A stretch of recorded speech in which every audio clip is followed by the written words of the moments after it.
So I look at that picture and I think, oh my gosh, thank you. Thank you, thank you, thank you for making that decision. Yeah. I am 51, 2 COVID birthdays, some big milestones. So 51, I am a child and youth worker. I work for the school board in my area.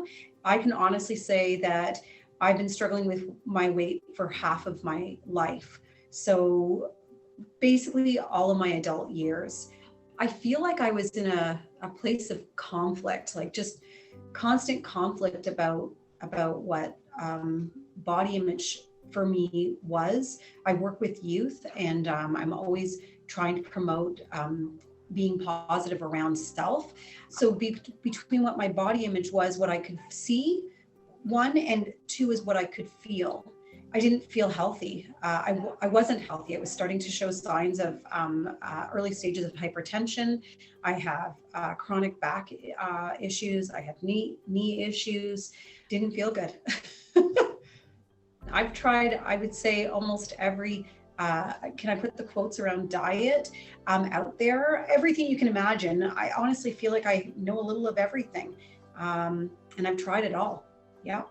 The one thing that I think that resonates for me the most, and I think as a group we come back to this, is asking yourself your why.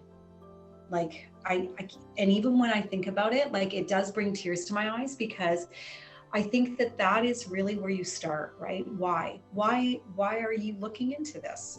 If you can answer your why, I think that's the very biggest piece of the beginning of your journey. I am so happy to say goodbye to that person. And I look at that and there's sadness there. Sadness for so many things. And then there is a lot of joy because that person made the best decision ever. It's almost been a year since I made the decision to have surgery. And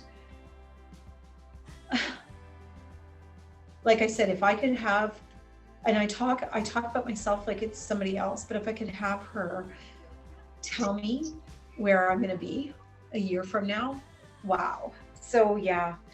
So I look at that picture and I think, oh my gosh, thank you. Thank you, thank you, thank you for making that decision. Yeah.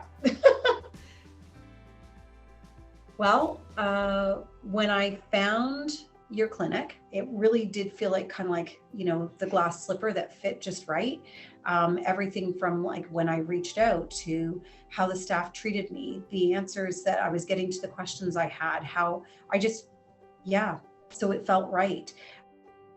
The process, honestly, was so smooth. Everything, like, honestly, it was the most positive experience. The support that I'm receiving, even up until today, right? Like all the support that I received, I wish I could go back to me and tell me, hey, this is going to be great. I cannot believe like just how uncomplicated it was and how amazing I feel. Like, yeah. It's a big investment, and that's the word I'm going to use. It's not an expense, it's an investment. I would spend more on a car. I would spend more on bottles of wine in 5 years. I'm sure, not maybe that much, but I would spend more money on eating out. It is the best money I've ever invested in my health. How we see ourselves and how other people see us does change. My activity level, being an overweight person, being a fat person, I was very active, but it was really hard. Now, like we were hiking in the mountains this past summer. And one of the most notable things was I wasn't out of breath. My knees weren't bothering me. My back isn't bothering me. So those are significant gains. So I don't feel like I'm missing anything. In fact, I've gained. I choose to eat healthier most times. And there's times when I haven't made the healthier choices, and that's okay too. because there's a balance. This is a journey. If there's one thing I've learned in all of this is that it's not about quick fixes. This is not what that is. This is about it's resetting, it's relearning, it's unlearning. I have to use the tools that I have that have been given to me. So one is the sleeve, and then two is the team that I have that we went into an agreement together, and I have to remember to reach out when I need that support. So I've got 5 years of that to help me through this, because it is a journey. Yeah.